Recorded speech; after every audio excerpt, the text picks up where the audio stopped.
건물주가 누군지 알려드릴게요. 시어머니가 제사상 앞에서 버럭 소리를 질렀습니다. 며느리가 당연히 차려야지. 아직 이혼도 안 했잖아. 민주는 조용히 웃었습니다. 그래요, 어머니. 오늘 제사상 정성껏 준비했어요. 특별한 손님들도 오시고요. 남편이 불안한 표정으로 물었습니다. 무슨 손님? 민주는 대답 대신 시계를 봤습니다. 곧 도착할 겁니다. 상간녀와 부동산 등기소 직원이요. 그리고 오늘 이후 이 건물에서 나가실 분은 제가 아니라 어머니예요. 건물주가 누군지 알려드릴게요. 민주는 변호사 사무실 앞에서 깊은 숨을 들이쉬었습니다. 손에 든 서류 뭉치가 묵직했죠. 이혼 소장, 부동산 등기 관련 서류, 그리고 20년간 모아온 증거들. 문을 열고 들어가자 중년의 여성 변호사가 반겼습니다. 앉으세요, 강민주 씨. 전화로 대략 들었는데 상황이 복잡하시더라고요. 민주는 고개를 끄덕이며 준비한 서류를 책상 위에 펼쳤습니다. 변호사가 서류를 하나씩 살펴보기 시작했죠. 남편분 불륜이 1년 반 정도 됐다고 하셨죠? 네. 6개월 전에 알았어요. 남편 차에서 호텔 영수증을 발견했거든요. 민주의 목소리는 담담했습니다. 처음 발견했을 때의 충격과 분노는 이미 지나갔죠. 지금은 차갑게 식은 분노만 남아 있었습니다. 상대 여성은 남편 회사 계약직이에요. 김서현 32살. 남편보다 20살 가까이 어리죠. 변호사가 고개를 끄덕이며 메모했습니다. 그리고 다른 서류를 집어들었죠. 그런데 이 부동산 관련 서류는 뭔가요? 이혼하고 별개 아닌가요? 아니에요. 이게 핵심이에요. 민주는 20년 전 이야기를 시작했습니다. 결혼 직후 친정 아버지가 돌아가셨죠. 유산으로 남긴 건 서울 변두리의 작은 상가 건물이었습니다. 3층짜리 빌라였어요. 1층은 상가, 2층과 3층은 주택이었죠. 친정어머니가 말씀하셨어요. 이 건물 내 명의로 해라. 나중에 도움 될 거야. 하지만 시어머니가 달랐습니다. 며느리 명의로 하면 나중에 문제 생겨. 우리 집안 재산인데 당연히 우리 식구 명의로 해야지. 결국 시어머니 명의로 등기가 넘어갔습니다. 28살 새댁이었던 민주는 거부할 수 없었죠. 시어머니와 시아버지는 그 건물 3층에서 살기 시작했습니다. 그런데 문제는 그 다음이었어요. 변호사가 귀를 기울였습니다. 월세 관리는 제가 했어요. 1층 상가 세입자, 2층 세입자 모두 제가 관리했죠. 월세 받아서 시어머니 통장에 입금하고 건물 수리비 나오면 제가 냈어요. 관리비, 재산세 전부 제 돈으로요. 20년이었습니다. 민주는 결혼 후 줄곧 파트타임으로 일했죠. 처음엔 동네 서점에서, 나중엔 편의점에서, 지금은 작은 꽃집에서 일합니다. 월 120만 원 정도 버는 돈의 절반은 건물 관리에 들어갔어요. 그럼 월세 수입은 전부 시어머니가 가져가신 거예요? 네. 한 달에 350만 원 정도 나왔어요. 20년이면 얼마죠? 변호사가 계산기를 두드렸습니다. 8억 4천만 원이네요. 민주는 쓴웃음을 지었습니다.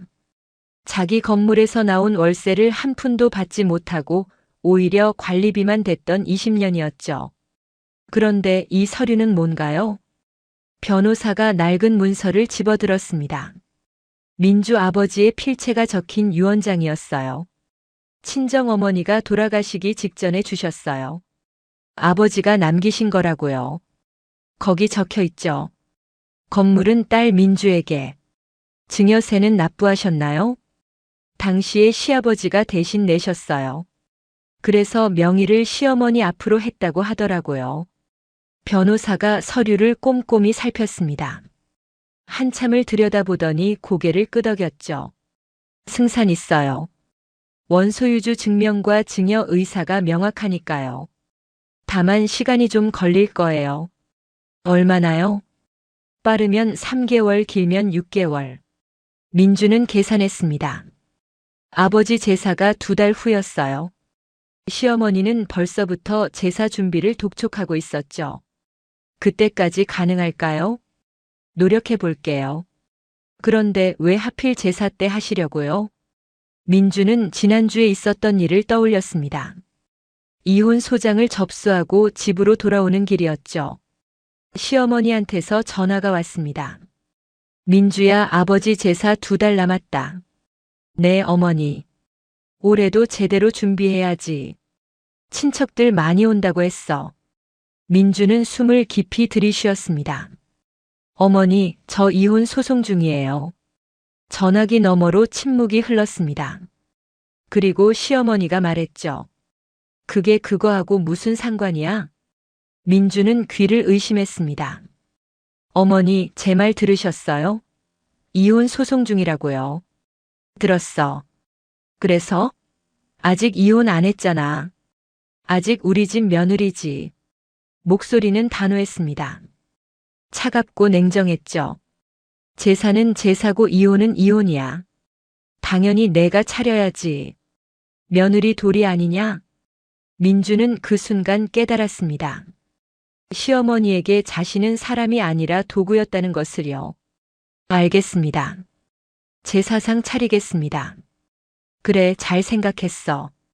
제사는 정성이 중요한 거야. 전화를 끊고 민주는 한참을 멍하니 서 있었습니다. 그리고 결심했죠. 마지막 제사만큼은 제대로 해주겠다고. 하지만 그들이 원하는 방식은 아닐 거라고. 변호사 앞에서 민주는 차분하게 말했습니다. 제사 당일에 모든 걸 끝내고 싶어요. 이혼도 건물 명의도 전부요. 변호사가 민주를 빤히 쳐다봤습니다. 복수하시려고요? 복수가 아니에요. 제 것을 찾는 거죠. 민주의 눈빛은 흔들림이 없었습니다. 변호사가 천천히 고개를 끄덕였어요. 알겠습니다. 최선을 다해 볼게요. 근데 제사 당일에 뭘 하실 건데요? 민주는 미소 지었습니다. 차갑고 단단한 미소였죠. 특별한 손님들을 초대할 거예요. 누구요? 상간녀랑 부동산 등기소 직원이요. 변호사의 눈이 커졌습니다. 민주는 가방에서 또 다른 서류를 꺼냈어요. 김서현의 신상 정보가 적힌 문서였습니다. 이 여자를 제사 음식 배달 아르바이트로 부를 거예요. 시댁 식구들 앞에서요. 어떻게요? 남편 회사 계약직이잖아요. 요즘 경기 안 좋아서 부업 구한다는 소문 들었어요. 제가 익명으로 구인 공고 올릴 거예요. 시급 좋은 단기 아르바이트라고요. 변호사가 감탄하듯 고개를 끄덕였습니다. 그럼 부동산 등기소 직원은요? 명의 변경 완료되면 새 등기 부등본 받잖아요. 그걸 제사 당일에 직접 가져다 달라고 부탁할 거예요. 공무원이 와서 전달하면 더 공식적이잖아요. 치밀하시네요. 20년 참았어요. 이제 더는 못 참아요. 민주는 자리에서 일어났습니다. 변호사가 서류를 정리하며 말했죠. 강민주 씨, 한 가지만 물어봐도 될까요? 네. 후회 안 하시겠어요? 가족인데. 민주는 창밖을 봤습니다. 가을 하늘이 높고 푸르렀죠. 가족이라는 이름으로 20년간 이용당했어요. 이제 끝낼 때가 됐어요. 사무실을 나와 민주는 커피숍에 들렀습니다. 따뜻한 아메리카노를 주문하고 창가 자리에 앉았죠. 휴대폰을 꺼내 남편과의 대화창을 열었습니다. 마지막 메시지는 일주일 전이었어요. 회식 있어서 늦어. 거짓말이었습니다. 민주는 알고 있었죠. 그날 남편은 김서현과 만났습니다. 민주가 고용한 사설 탐정이 사진을 보내왔거든요. 호텔 입구에서 손을 잡고 들어가는 두 사람의 모습이었습니다. 민주는 사진을 오래 들여다봤습니다. 분노보다는 허무함이 컸어요. 저 남자와 20년을 살았구나. 두 아이를 낳았구나. 그런데 이게 끝이구나. 휴대폰이 울렸습니다. 남편이었죠. 여보, 오늘도 좀 늦을 것 같아. 민주는 침착하게 대답했습니다. 알았어요. 저녁 차려놓을게요. 고마워. 미안해. 괜찮아요. 전화를 끊고 민주는 쓴웃음을 지었습니다. 미안하다는 말을 너무 쉽게 하더군요. 진짜 미안하면 바람 피우지 말았어야죠. 집으로 돌아왔습니다. 텅 빈 집이었어요. 아이들은 이미 독립했습니다. 큰딸은 결혼해서 부산에 살고 작은 아들은 대학 기숙사에 있죠. 명절에나 얼굴 보는 사이가 됐습니다. 민주는 부엌으로 갔습니다. 냉장고를 열었지만 식재료가 별로 없었어요. 요즘 밥을 제대로 못 먹었거든요. 입맛이 없었습니다. 간단하게 라면을 끓였죠. 라면을 먹으며 민주는 계획을 정리했습니다. 제사까지 2달. 그 안에 해야 할 일들이 산더미였어요. 건물명의 소송, 이혼 증거 확보, 그리고 제사 당일 준비까지. 가장 중요한 건 김서현을 제사장에 데려오는 것이었습니다. 민주는 노트북을 켰어요. 구인구직 사이트에 접속했죠. 새 아이디를 만들고 공고를 작성하기 시작했습니다. 고급 한정식 배달 도우미 구함. 시급 5만 원. 단 하루만 근무. 경험 무관. 20대 30대 여성. 공고를 올리고 민주는 김서현의 이메일 주소를 확인했습니다. 사설 탐정이 알아낸 정보였죠. 그리고 익명 메일을 보냈어요. 좋은 조건의 아르바이트 있습니다. 관심 있으시면 연락 주세요. 일주일 후 답장이 왔습니다. 김서현이었죠. 자세한 내용 알고 싶습니다. 민주는 미소 지었습니다. 첫 번째 미끼를 물었어요. 제사 1달 전이었습니다. 민주는 시댁을 방문했죠. 시어머니가 3층 거실에서 기다리고 있었어요. 왔니? 네, 어머니. 민주는 과일 바구니를 내밀었습니다. 시어머니는 받지도 않고 소파를 가리켰죠. 앉아. 제사 얘기해야지. 민주는 조용히 앉았습니다. 시어머니가 메모지를 꺼냈어요. 올해는 친척이 15명 온대. 음식 푸짐하게 준비해야 해. 네. 저는 몇 가지 할 거야? 삼색전은 기본이고 동그랑땡, 생선전, 야채전까지 해야지. 알겠습니다.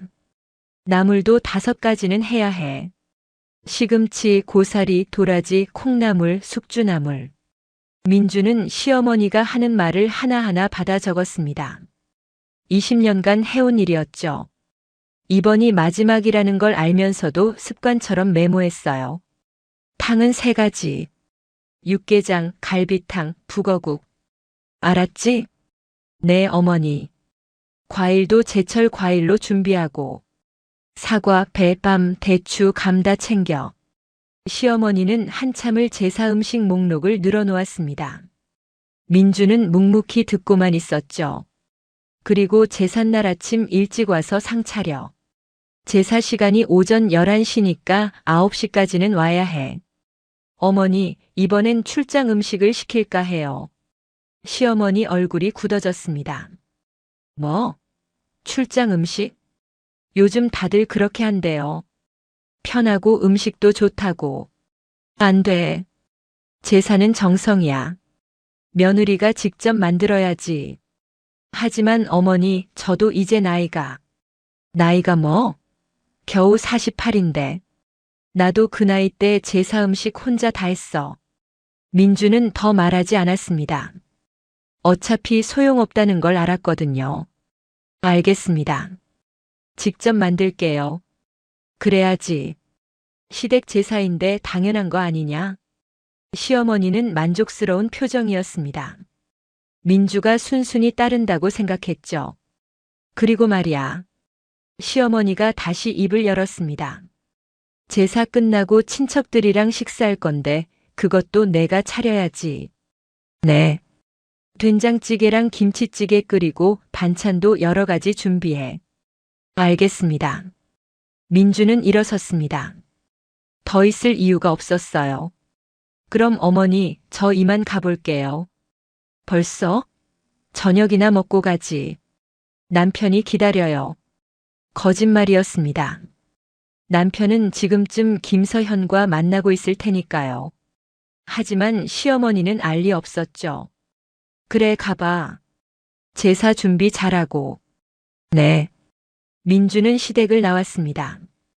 계단을 내려가며 건물을 둘러봤어요. 2층 세입자가 빨래를 널고 있었습니다. 1층 상가는 작은 분식집이었죠. 장사가 잘 되는지 손님들이 꽤 있었어요. 이 건물이 곧 내 거야. 민주는 속으로 중얼거렸습니다. 변호사한테서 연락이 왔었어요. 소송이 생각보다 빠르게 진행되고 있다고 했죠. 제사 일주일 전쯤 판결이 날 거라고. 완벽한 타이밍이었습니다. 집으로 돌아온 민주는 노트북을 켰습니다. 김서현과의 이메일 대화가 계속되고 있었어요. 제사 음식 배달이라고 하셨는데 구체적으로 뭘 하는 건가요? 민주는 답장을 썼습니다. 한정식을 가정집에 배달하는 일입니다. 음식을 예쁘게 세팅하고 손님들께 서빙하시면 돼요. 어렵지 않아요. 시급이 5만 원이면 정말 좋네요. 그런데 왜 하루만 하는 건가요? 특별한 날이라서요. 제사거든요. 아, 제사요. 저도 해본 적 있어요. 그럼 더 좋네요. 경험 있으시면 완벽하겠어요. 언제인가요? 다음 달 15일이요. 오전 9시부터 오후 2시까지. 5시간이면 25만 원이에요. 좋아요. 할게요. 민주는 미소 지었습니다. 두 번째 미끼도 물었어요. 그날 저녁 남편이 집에 들어왔습니다. 11시가 넘은 시간이었죠. 늦었네요. 남편은 대답 없이 욕실로 갔습니다. 샤워를 하더니 곧장 침실로 들어갔어요. 민주는 거실 소파에 앉아 TV를 보고 있었습니다. 여보. 남편이 침실 문을 열고 고개를 내밀었습니다. 응? 아버지 제사 다음 달이에요. 알아. 어머니가 음식 많이 준비하래요. 그래, 수고해. 남편은 무심하게 대답하고 문을 닫았습니다. 민주는 TV를 껐어요. 화면이 까맣게 꺼지자 자신의 얼굴이 비쳤습니다. 지친 얼굴이었죠. 조금만 참자. 민주는 스스로에게 말했습니다. 조금만 더. 다음 날 민주는 변호사 사무실로 갔습니다. 새로운 서류를 받아야 했거든요. 잘 됐어요. 판결이 이번 주 금요일에 날 것 같아요. 정말요? 네. 상대 측에서 항변을 제대로 못했어요. 증거가 명확하니까요. 민주는 안도의 한숨을 쉬었습니다. 등기부등본은 언제 나와요? 판결 나고 이틀 후면 될 거예요. 그럼 제사 사흘 전쯤 되겠네요. 충분해요. 그런데 정말 괜찮으세요? 제사 당일에 모든 걸 공개하시는 거. 괜찮아요. 오히려 그게 나아요. 한꺼번에 끝내는 게. 변호사가 걱정스러운 표정으로 민주를 봤습니다. 시어머니 충격 크실 텐데요. 당연하죠. 20년간 공짜로 살았는데. 그래도 노인이시잖아요. 민주는 가방에서 또 다른 서류를 꺼냈습니다. 20년간의 월세 내역이었어요. 8억 4천만 원이에요. 제 돈으로 나온 월세가. 게다가 관리비까지 제가 댔어요. 2억은 더 들어갔죠. 변호사는 할 말을 잃었습니다. 노인이라고 봐줄 수 없어요. 이건 명백한 횡령이에요. 법적으로는 횡령까지는 아니에요. 증여 문제니까. 하지만 도덕적으로는 횡령이죠. 변호사가 고개를 끄덕였습니다. 제사 끝나고 바로 퇴거 통보 넣으실 거죠? 네. 3개월 안에 나가라고 할 거예요. 시어머니가 순순히 나가실까요? 안 나가면 강제 집행하면 돼요. 민주의 목소리는 단호했습니다. 변호사가 서류를 정리하며 말했죠. 강민주 씨 정말 단단하시네요. 20년 배웠어요. 참는 법을. 그리고 이제는 참지 않으시는 거고요. 네. 이제는 제 목소리를 낼 거예요. 사무실을 나온 민주는 근처 카페에 들렀습니다. 창가 자리에 앉아 휴대폰을 꺼냈죠. 큰딸한테서 메시지가 와 있었어요. 엄마, 이번 제사 때 올라갈게요. 오랜만에 얼굴 보고 싶어요. 민주는 답장을 보냈습니다. 그래, 올라와. 엄마가 맛있는 거 해줄게. 사실 큰딸에게도 말하지 않았습니다. 이혼 소송 중이라는 것도, 건물 명의를 되찾는다는 것도 아이들이 걱정할까 봐요. 제사 끝나고 말해야겠다고 생각했습니다. 모든 게 정리되고 나서요.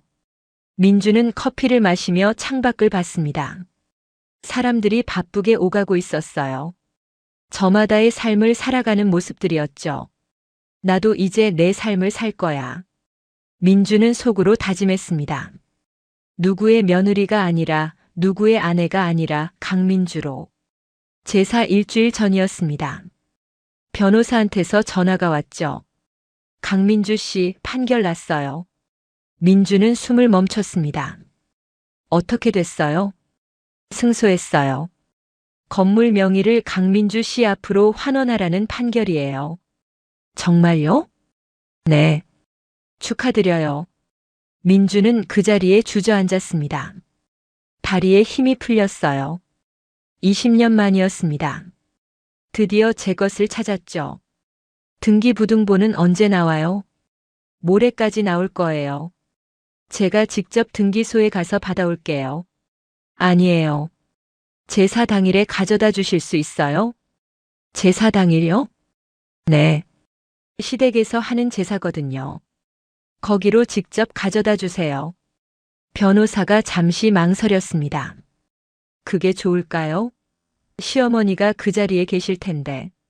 그래서 그러는 거예요. 민주의 목소리는 확고했습니다. 알겠어요. 그럼 주소 알려주세요. 민주는 시댁 주소를 불러줬습니다. 그리고 덧붙였죠. 11시 반쯤 오세요. 제사 끝나고 친척들이 모여 있을 때요. 연극 무대 같네요. 맞아요. 피날레가 필요하거든요. 전화를 끊고 민주는 창밖을 봤습니다.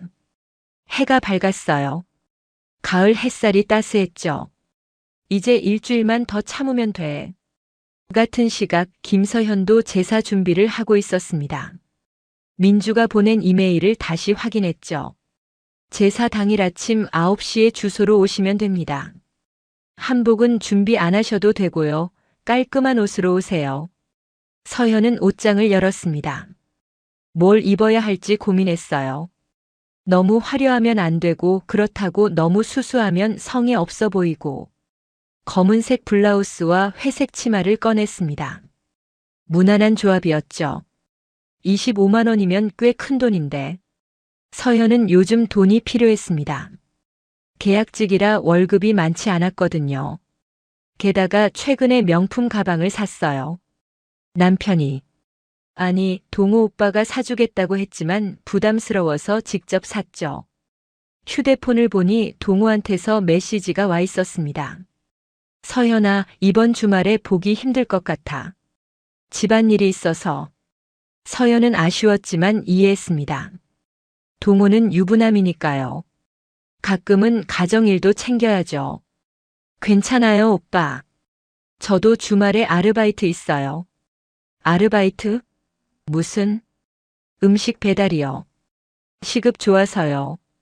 조심해. 힘들면 말해. 네, 고마워요. 서현은 미소 지었습니다. 동호는 자상했어요. 아내한테는 왜 그렇게 못하는지 모르겠지만 사실 서현은 동호 아내에 대해 별로 생각하지 않았습니다. 그냥 늙은 아줌마 정도로만 생각했죠. 만난 적도 없고 만날 일도 없을 거라고 믿었어요. 그런데 일주일 후 운명이 그녀를 이끌었습니다. 제사 당일 아침이었습니다. 서현은 일찍 일어났어요. 샤워를 하고 머리를 말렸죠. 화장은 옅게 했습니다. 제사장이니까 지나면 안 될 것 같았거든요. 옷을 입고 거울을 봤습니다. 괜찮아 보였어요. 휴대폰으로 주소를 확인했습니다. 서울 변두리였죠. 전철로 1시간쯤 걸리는 곳이었어요. 서현은 집을 나섰습니다. 아침 공기가 차가웠죠. 전철을 타고 가며 이메일을 다시 읽어봤어요. 조용한 가정집이에요. 친척분들이 15명 정도 오실 거고요. 음식 세팅하고 정리만 도와주시면 돼요. 간단해 보였습니다. 5시간이면 25만 원이니까 시급으로 치면 5만 원이에요. 이렇게 좋은 아르바이트는 처음이었죠. 1시간 후 서연은 주소지에 도착했습니다. 3층짜리 빌라 건물이었어요. 낡았지만 깨끗하게 관리되고 있었죠. 초인종을 눌렀습니다. 잠시 후 문이 열렸어요. 중년 여성이 나왔습니다. 김서현 씨 맞으시죠? 네, 맞아요. 들어오세요. 여성은 민주였습니다. 하지만 서연은 몰랐죠.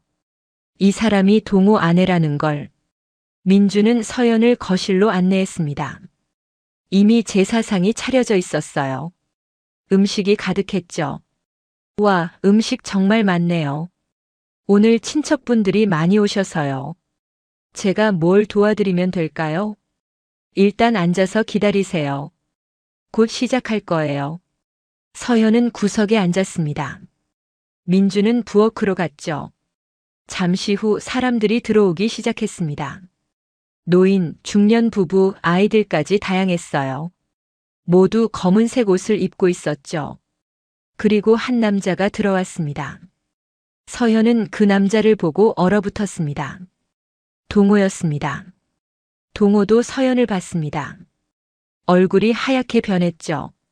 서현은 상황을 이해할 수 없었습니다. 왜 동호 오빠가 여기 있지? 이게 무슨 일이지? 동호는 눈짓으로 나가라고 신호를 보냈습니다. 하지만 이미 늦었어요.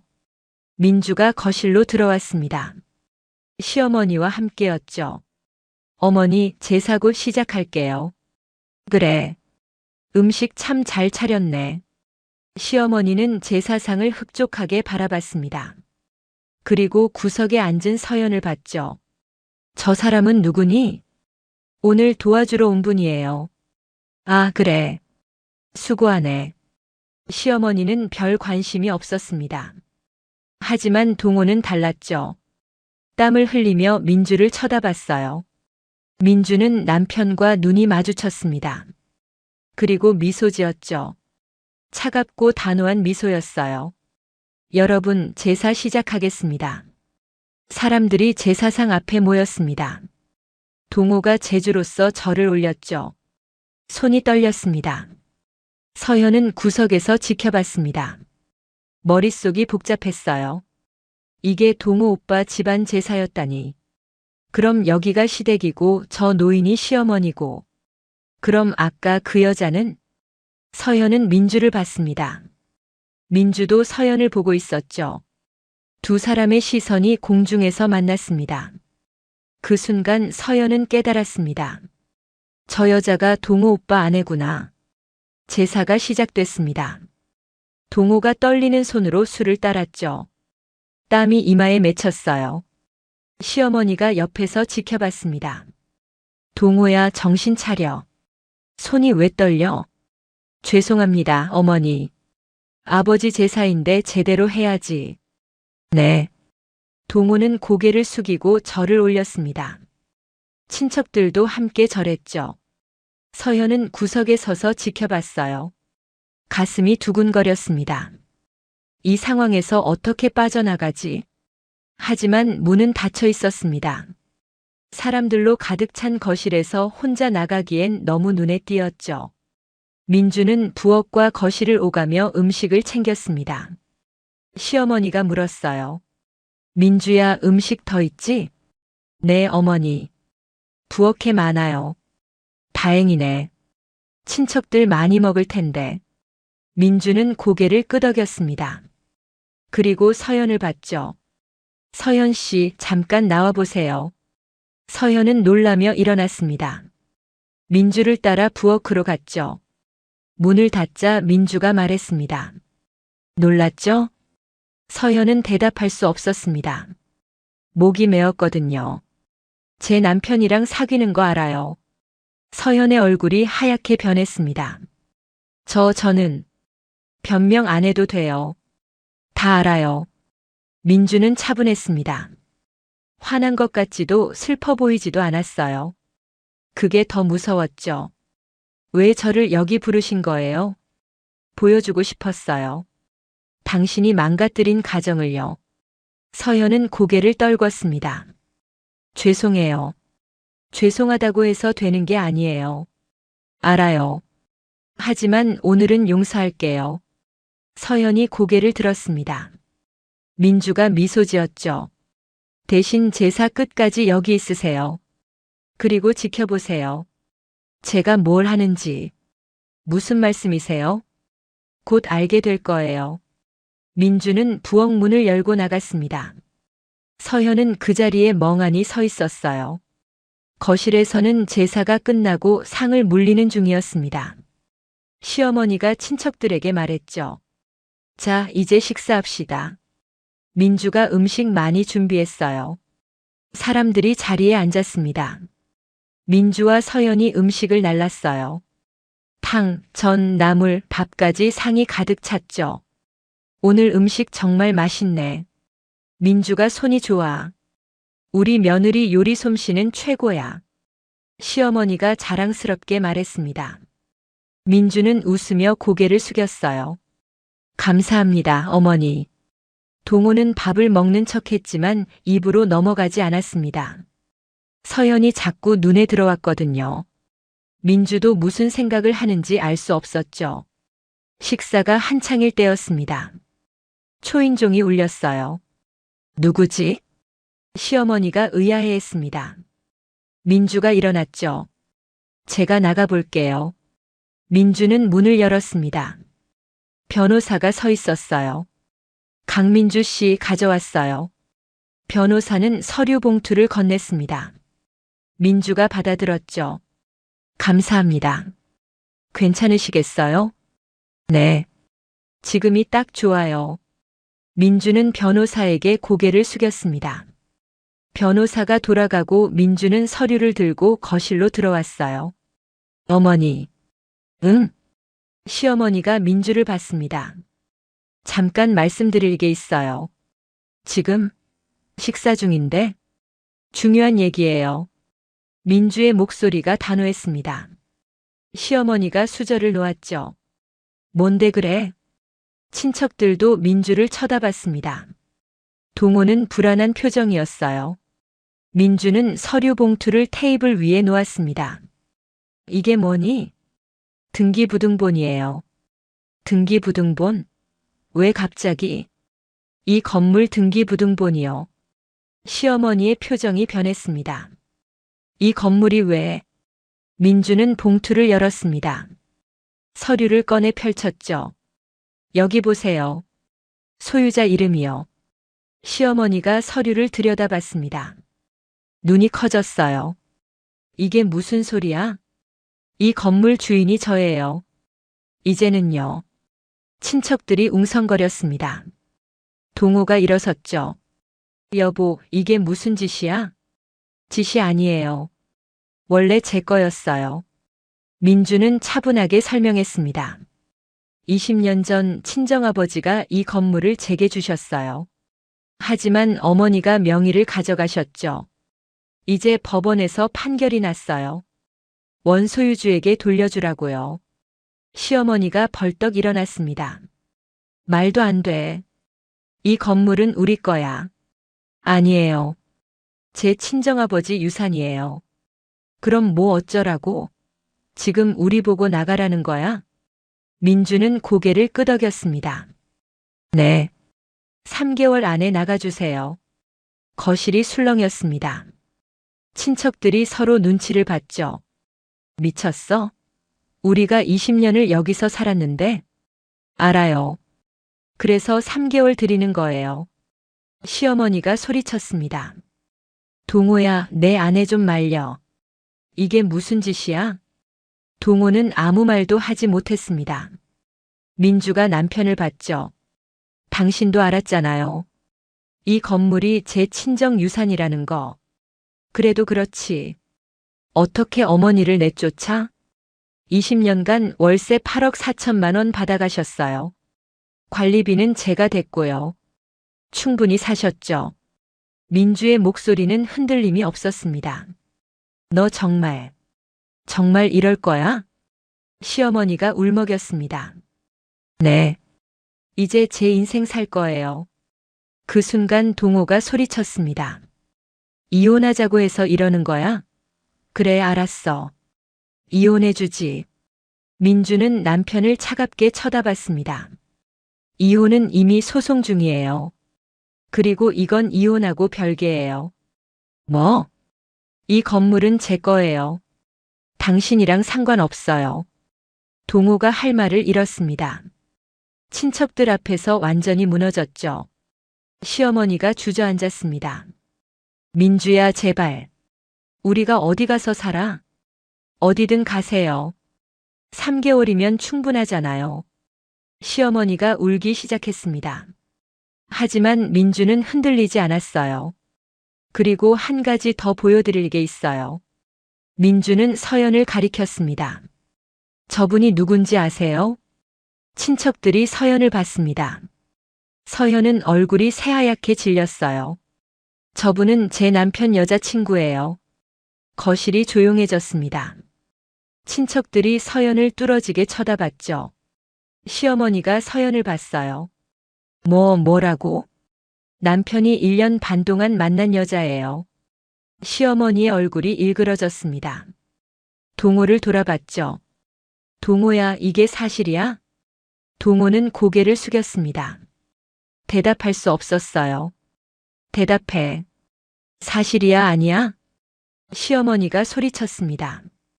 동호가 떨리는 목소리로 대답했죠. 죄송합니다, 어머니. 이 자식아. 시어머니가 동호 뺨을 때렸습니다. 탁 소리가 거실에 울려 퍼졌어요. 동호는 뺨을 감싸 쥐고 고개를 숙였죠. 결혼해서 애둘 낳고 바람을 피워? 내가 미쳤어?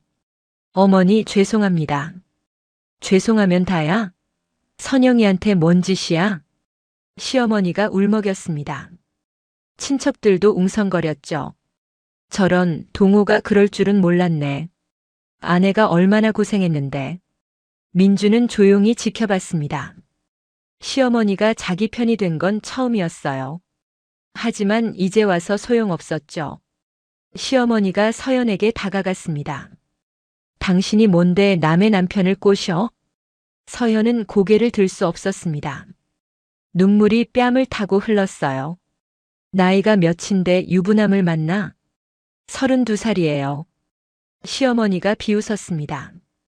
32살이면 철들 나이 아니야? 부끄러운 줄 알아야지. 죄송해요. 죄송하다고 해서 되는 게 아니야. 당장 나가. 시어머니가 손가락으로 문을 가리켰습니다. 서연은 일어섰어요. 비틀거리며 현관으로 향했죠. 민주가 말했습니다. 잠깐만요.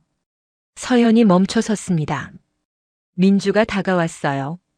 아르바이트비 드릴게요. 민주는 봉투를 꺼냈습니다. 25만 원이 들어 있었죠. 받으세요. 약속한 돈이니까. 서연은 받을 수 없었습니다. 손이 떨렸어요. 괜찮아요. 안 받아도 돼요. 아니에요. 일한 만큼 받아야죠. 민주는 서연 손에 봉투를 쥐어줬습니다. 서연이 고개를 숙였어요. 정말 죄송해요. 이제 그만 가보세요. 서연은 고개를 숙인 채 문을 열고 나갔습니다.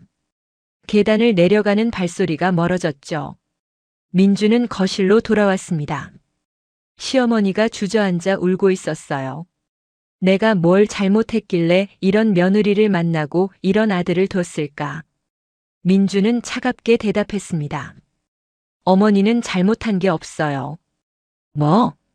그냥 제 것을 찾는 거예요. 20년간 빼앗긴 걸요. 시어머니가 민주를 노려봤습니다. 너 정말 이럴 거야? 나이든 시어머니를 길거리에 내쫓을 거야? 3개월 드린다고 했잖아요. 충분한 시간이에요. 어디 가서 살라고? 그건 어머니가 알아서 하셔야죠.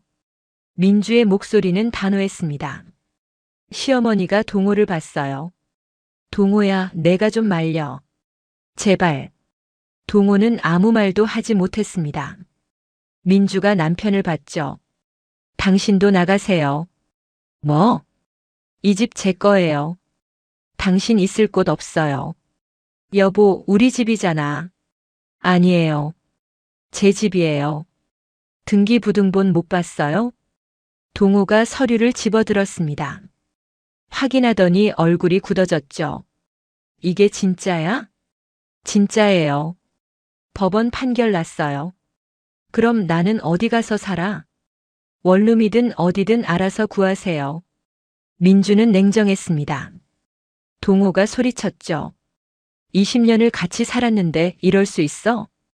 당신이 먼저 배신했잖아요. 실수였어. 다시는 안 그럴게. 믿을 수 없어요. 제발 한 번만 용서해줘. 동호가 무릎을 꿇었습니다. 하지만 민주는 흔들리지 않았어요. 일어나세요. 보기 흉해요. 여보. 저 당신 여보 아니에요. 이제 남이에요.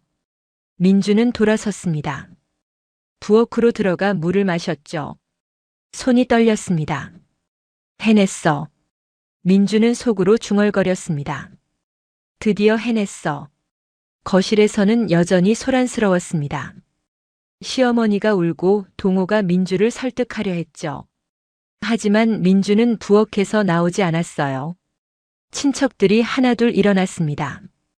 우리는 이만 가봐야겠다. 집안일인데 우리가 있을 자리가 아닌 것 같네. 사람들이 떠나기 시작했습니다. 시어머니가 붙잡았죠. 가지 마. 도와줘. 하지만 아무도 남지 않았습니다. 결국 거실엔 시어머니, 동호 그리고 민주만 남았어요. 시어머니가 민주에게 다가왔습니다. 민주야, 내가 잘못했어. 그동안 너한테 못했지. 앞으로 잘할게. 이미 늦었어요. 제발. 나 이제 늙었어. 갈 데가 없어. 민주는 시어머니를 봤습니다. 처음으로 시어머니가 작아 보였어요. 하지만 마음은 변하지 않았습니다. 20년간 월세가 8억이 넘어요. 그 돈으로 집 사실 수 있어요. 그건 다 썼어. 뭐예요? 생활비, 동호 결혼 비용, 손자들 용돈. 민주는 한숨을 쉬었습니다. 그건 어머니 문제예요. 제 돈이었는데 어머니가 쓴 거잖아요. 시어머니가 할 말을 잃었습니다. 3개월 안에 나가주세요. 더는 말씀 안 드릴게요. 민주는 방으로 들어갔습니다. 문을 닫고 침대에 누웠죠. 온몸에 힘이 풀렸습니다. 끝났어. 눈물이 흘렀습니다. 슬픔이 아니라 해방감이었어요. 거실에서는 시어머니와 동호가 말다툼을 하고 있었습니다. 다 내 잘못이야. 내가 바람만 안 폈어도. 어머니도 문제 있어요. 민주한테 너무 했잖아요. 뭐가 너무했어? 며느리 당연히 해야 할 일 시킨 건데. 건물이 민주 친정 거였잖아요. 왜 어머니 명의로 했어요? 그건 내 아버지가 그러래서. 변명하지 마세요. 동호는 일어섰습니다. 저도 나갈게요. 어머니랑 더는 못 살겠어요. 뭐? 너마저 날 버리는 거야? 어머니 때문에 다 망가졌어요. 민주도 잃고 집도 잃고. 동호는 현관문을 열고 나갔습니다. 시어머니가 혼자 남았어요. 빈 거실에서 시어머니는 한참을 울었습니다. 20년간 당연하게 여긴 것들이 하루아침에 사라졌죠. 민주는 방에서 그 소리를 들었습니다. 하지만 나가지 않았어요. 이미 끝난 일이었으니까요. 다음 날 아침 민주는 일찍 일어났습니다. 부엌으로 가니 시어머니가 식탁에 앉아 있었어요. 민주야. 네. 정말 우리 나가야 해? 네. 제발. 한 번만 더 생각해줘. 민주는 커피를 탔습니다. 3개월이에요. 더는 안 늘려드려요. 시어머니가 고개를 떨궜습니다. 알았어. 나갈게. 민주는 커피를 마시며 창밖을 봤습니다. 아침 해가 떠오르고 있었어요. 새로운 시작이었습니다. 3개월이 흘렀습니다. 시어머니는 약속대로 건물에서 나갔어요. 작은 원룸을 구했다고 들었죠. 동호도 집을 나갔습니다.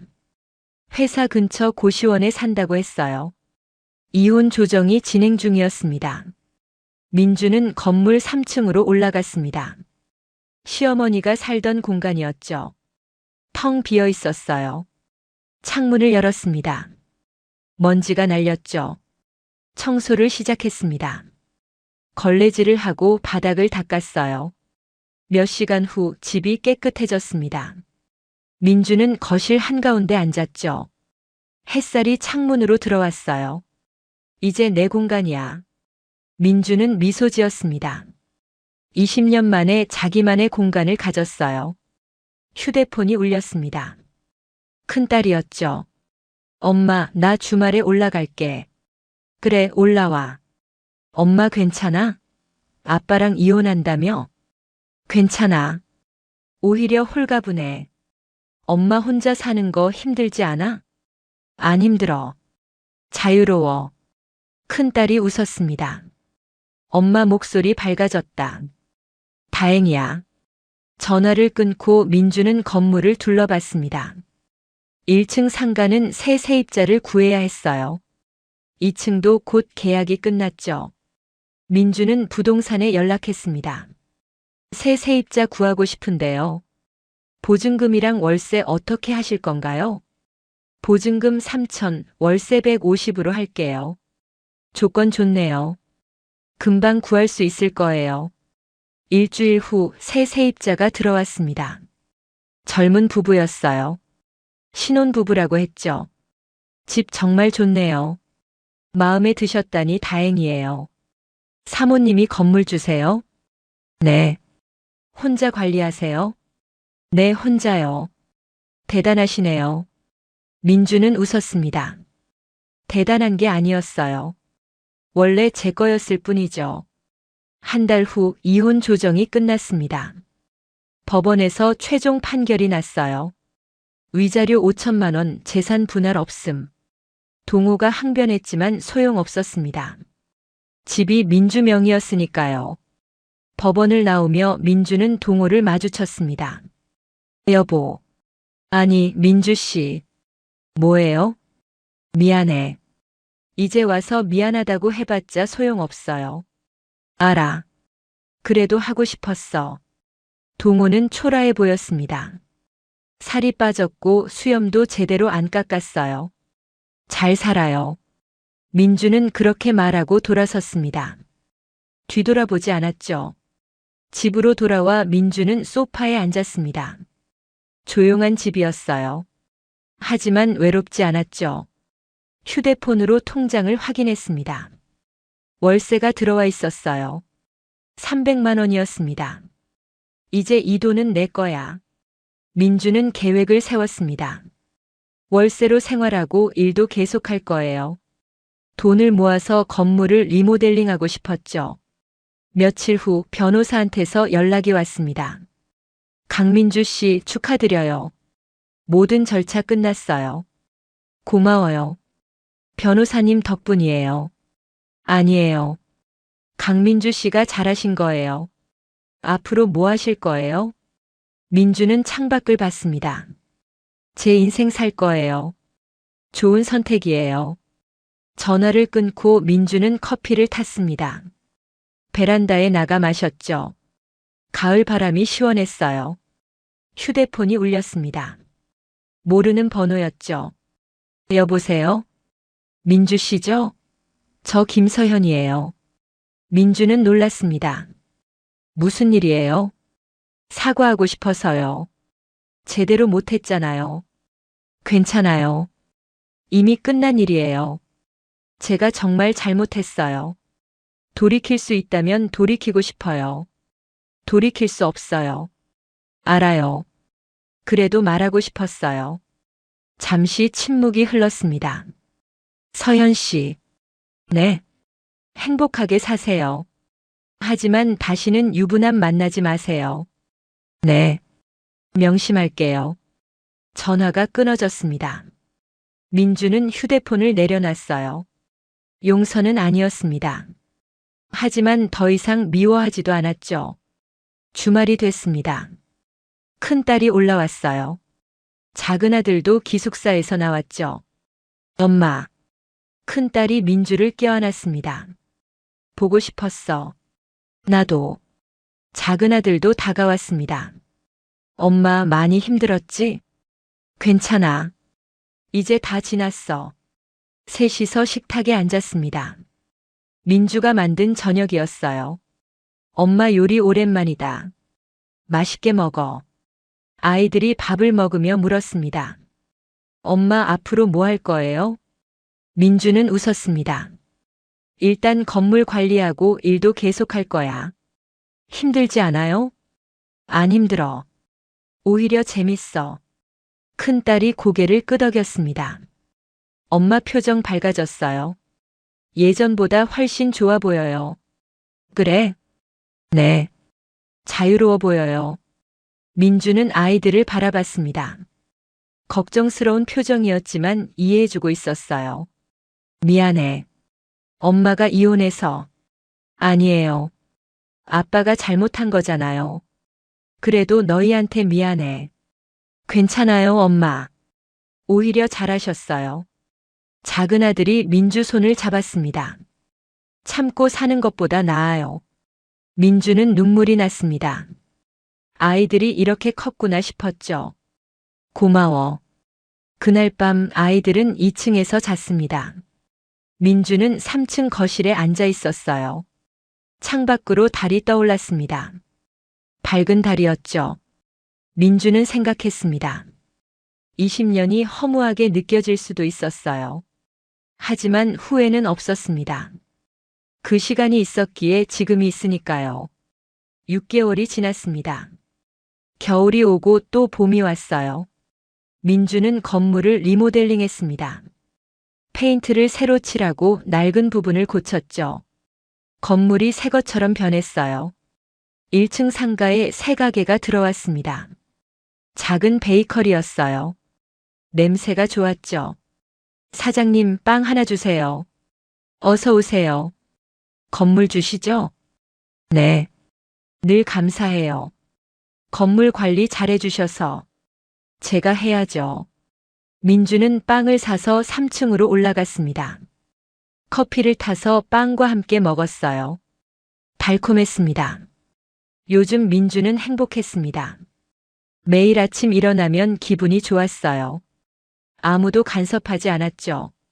꽃집 일도 계속했습니다. 월 120만 원이었지만 좋아하는 일이었어요. 민주 씨, 오늘 장미 많이 들어왔어요. 예쁘네요. 민주는 장미를 만지작거렸습니다. 부드러운 꽃잎이 기분 좋았죠. 요즘 표정 밝아지셨어요. 그래요? 네. 뭔가 좋은 일 있으세요? 민주는 웃었습니다. 자유로워졌어요. 사장님이 고개를 끄덕였습니다. 자유가 최고죠. 어느 날 시어머니한테서 연락이 왔습니다. 몇 달 만이었어요. 민주야, 나야. 어머니, 잘 지내니? 네, 잘 지내요. 나는 고생하고 있어. 시어머니 목소리가 약해져 있었습니다. 원룸 월세가 너무 비싸. 생활비도 빠듯해. 민주는 대답하지 않았습니다. 혹시 도와줄 수 있니? 어머니, 저도 여유 없어요. 제발. 조금만. 안 돼요. 어머니가 받아간 월세로 해결하세요. 시어머니가 한숨을 쉬었습니다. 그 돈은 다 썼다고 했잖아. 그건 제 문제가 아니에요. 민주는 단호했습니다. 너 정말 이럴 거야? 시어머니한테? 네. 저한테 기대하지 마세요. 민주는 전화를 끊었습니다. 마음이 불편하진 않았어요.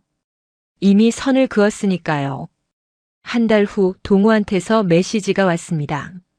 민주 씨, 나 회사 그만뒀어요. 새로 시작하려고요. 민주는 답장하지 않았습니다. 더 이상 관심 없었어요. 일주일 뒤 또 메시지가 왔습니다. 후회하고 있어요. 미안해요.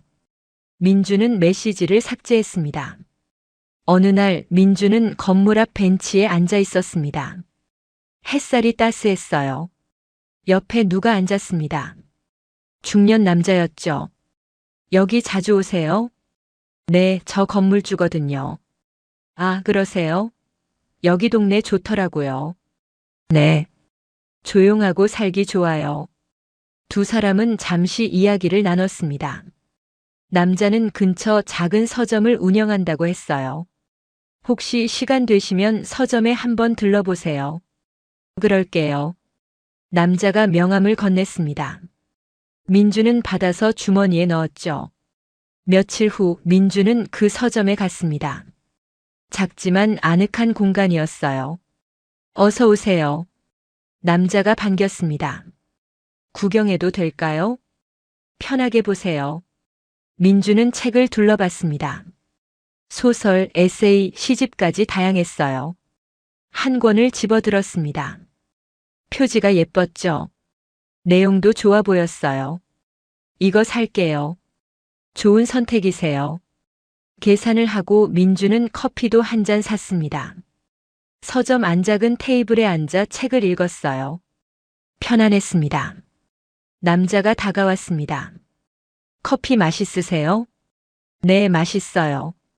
자주 오세요. 이 동네 주민들끼리 알고 지내면 좋잖아요. 민주는 고개를 끄덕였습니다. 그날 이후로 민주는 서점에 자주 들렀습니다. 책도 사고 커피도 마셨죠. 서점 주인과도 친해졌습니다. 이름은 박준혁 55세였어요.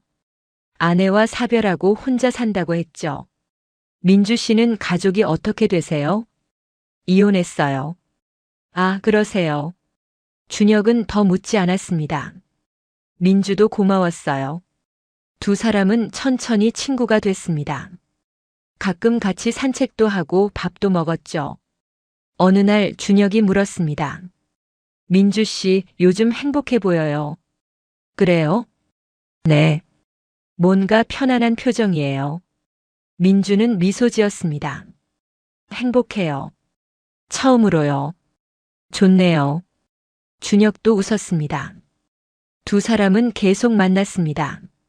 사랑은 아니었어요. 하지만 편안한 관계였죠. 민주는 서두르지 않았습니다. 지금이 좋았으니까요.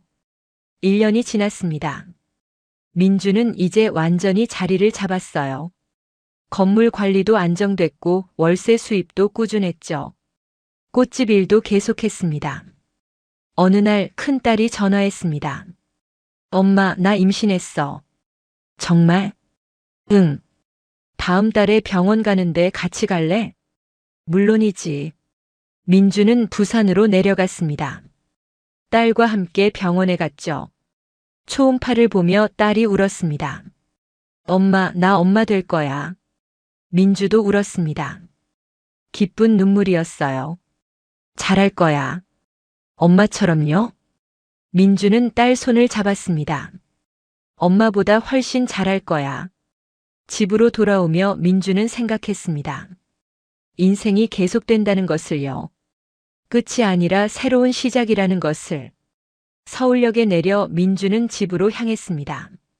저녁 해질녘이었어요. 건물 앞에서 준혁을 만났습니다. 민주 씨, 부산 다녀오셨어요? 네.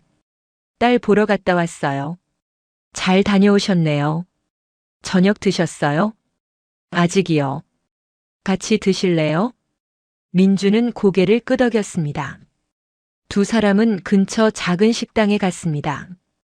김치찌개를 시켰죠. 민주 씨, 요즘 정말 밝아 보여요. 다들 그렇게 말해요. 비결이 뭐예요? 민주는 잠시 생각했습니다. 제 인생을 사니까요. 준혁이 고개를 끄덕였습니다. 멋져요. 식사를 마치고 민주는 집으로 돌아왔습니다. 3층 거실에 불을 켰어요. 소파에 앉아 TV를 켰습니다. 뉴스가 나오고 있었죠. 민주는 휴대폰을 꺼냈습니다. 사진첩을 열어봤어요. 20년 전 결혼식 사진이 있었습니다. 젊은 민주가 웃고 있었죠. 그때는 몰랐습니다. 앞으로 20년이 어떻게 흘러갈지. 하지만 후회는 없었습니다. 그 시간이 있었기에 지금의 민주가 있었으니까요. 다음 사진은 아이들이었습니다. 갓 태어난 큰딸, 돌잔치하는 작은 아들. 아이들은 잘 자랐습니다. 민주의 자랑이었죠. 마지막 사진은 건물이었습니다. 리모델링 끝난 건물의 모습이었어요. 민주는 미소 지었습니다. 이제 내 거야. 휴대폰을 내려놓고 민주는 베란다로 나갔습니다. 밤 공기가 상쾌했어요. 별이 떠올랐습니다. 밝게 빛나고 있었죠. 민주는 하늘을 올려다봤습니다. 아버지, 저 잘하고 있죠? 바람이 불었습니다. 민주 머리카락이 날렸어요. 괜찮아. 앞으로도 잘할 거야. 민주는 스스로에게 말했습니다. 다음 날 아침 민주는 일찍 일어났습니다. 커피를 타서 베란다에 나갔죠. 해가 떠올랐습니다. 새로운 하루였어요. 민주는 오늘 할 일을 정리했습니다. 꽃집에 가고 건물 청소하고 저녁엔 준혁과 산책하기로 했죠. 평범한 하루였습니다. 하지만 민주에겐 특별했어요. 이제 이 하루는 온전히 민주의 것이었으니까요. 민주는 커피를 마시며 웃었습니다. 행복은 멀리 있지 않았습니다. 바로 지금 이 순간에 있었죠. 자유롭게 숨 쉬는 것, 누구 눈치 보지 않는 것, 자기 결정으로 사는 것. 그게 민주가 찾은 행복이었습니다. 20년을 참았습니다. 하지만 이제 더 이상 참지 않았어요. 민주는 자기 목소리로 말했습니다. 자기 선택으로 살았죠. 그리고 후회하지 않았습니다. 민주는 아래층을 내려다봤습니다. 베이커리 사장님이 문을 열고 있었어요. 2층 세입자는 출근 준비 중이었죠. 민주의 건물이었습니다. 민주가 지키는 공간이었어요. 이제 아무도 뺏어갈 수 없었습니다. 민주는 방으로 들어가 옷을 갈아입었습니다. 출근 준비를 했죠. 거울을 보니 환한 얼굴이 보였습니다. 주름이 있었지만 밝았어요.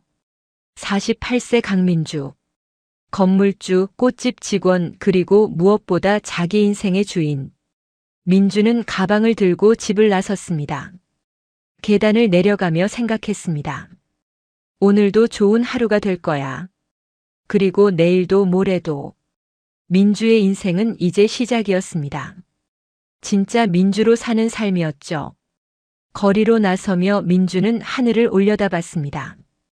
구름 한 점 없는 맑은 하늘이었어요. 민주는 웃으며 걸음을 옮겼습니다. 당당하게, 자유롭게, 행복하게.